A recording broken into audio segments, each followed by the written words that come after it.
William Pender. Here. Charles Sawtell. Here. Jeb Stewart. Yep. George Custer. Here. George Pickett. Here. Robert Holliday. Here. James Longstreet. Here. Carl Rader. Here. Philip Sheridan. Here. John Hood. Hey, Jim. Take a look at this saddle sore. You think that's serious enough to report? I don't know, George, but I'm certainly going to report mine. You boys can have the cavalry. Me, I'm going to apply for the infantry. Tired of playing housemaid to a temperamental mare. That's the first good news your horse has ever heard. Go on, Gertrude, kiss him.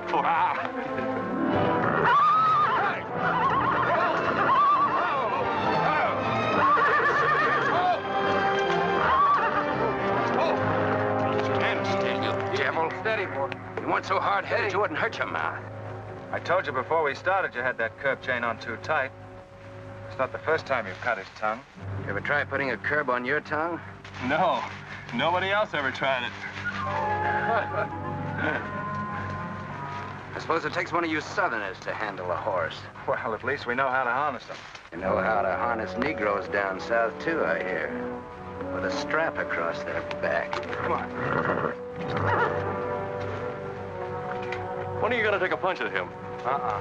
Too close to graduation.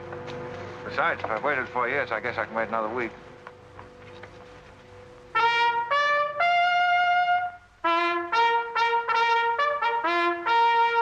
breaking up of the American Union, as it now exists, is the basis of my plan.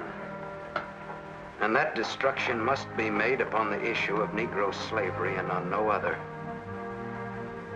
The Union must then be reorganized on the great principle of emancipation. This object is vast in its compass, terrifying in its prospects, but sublime and beautiful in its issue. A life devoted to it would be nobly spent or sacrificed. If the federal government and its constitution are opposed to my way of thinking, the fault is not mine, but theirs. And I shall continue to oppose them with every means and every weapon at my disposal. Who wrote that inflammatory rot? A wise man by the name of John Brown. Where'd you get it? That's my business. If you don't like it, you don't have to listen to it. You meant it for me, didn't you? Take it any way you like. Sure he meant it for you. He tried that abolition stuff on me till he found out I came from Kansas. Never mind, Bob. Come on, Jeb. Let's turn in. There's no regulation against a cadet having his own ideas. But there is one against spreading treasonable policies. You find the truth hard to take, Listen, Rader. I know the truth of this problem far better than you do. The South will settle it in its own time and in its own way. But not through the propaganda of renegades like this John Brown or any of his followers. You mean that renegade line to include me? Look up your oath of allegiance and answer that for yourself. I'll answer that right here and now. I've taken a lot from you Southern snobs. For 50 years now, you've been watering your precious family trees with the sweat of Negro slaves, piling up wealth and snobbery until now you think you own the government and the army. And anybody who disagrees with you is a lying renegade, a rabble-rousing traitor. Well, you get this from me, Stewart. And all you other Mason-Dixon plutocrats. The time is coming when the rest of us are going to wipe you and your kind off the face of the earth.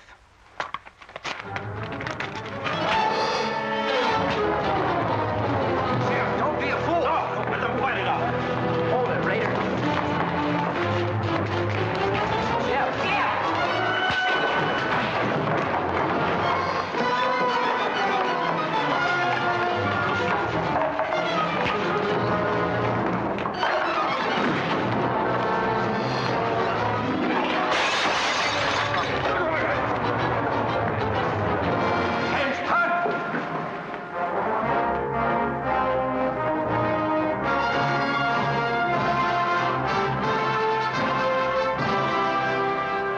I've been aware that a disturbing force has been active among the regiment of cadets.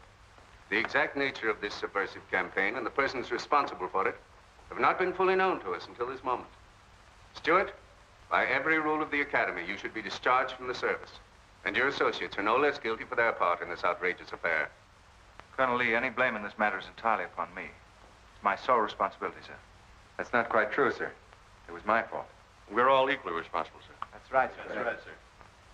If I believed that you were guilty alone, Stewart, I should have sent for you alone. As for you, Custer, and the rest of you, you must be taught that lying to protect a friend is sometimes an extremely dangerous practice. I'm not so greatly concerned about the fight itself as I am about its cause. All 7 of you men violated the first sin of military conduct, the traffic and violent exchange of political ideas, which are not the affairs of an American soldier. You must be punished, and punished severely. I shall request of the War Department upon your graduation next week that all of you be assigned to the most dangerous branch of the United States Army. The 2nd United States Cavalry, now stationed at Fort Leavenworth in the Kansas Territory.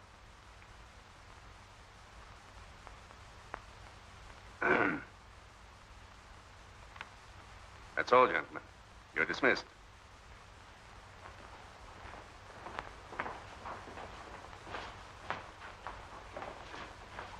Now send for Cadet Raider. How can you beat that? Fort Leavenworth, suicide station, Kansas, and the Santa Fe Trail. What a piece of luck. That's it, and the cavalry, active duty, promotion. Why, we'll all be generals while the rest of these fellas are still shades. Oh, that's desolate country, Jeff. Nothing grows in Kansas but trouble. What are you talking about? I grew up out there, didn't I? I suppose he's not. Oh, yeah, wait till I get you boys out there. Man alive, that's my stamping ground. Well, These pamphlets were found in your quarters. Dozens of them.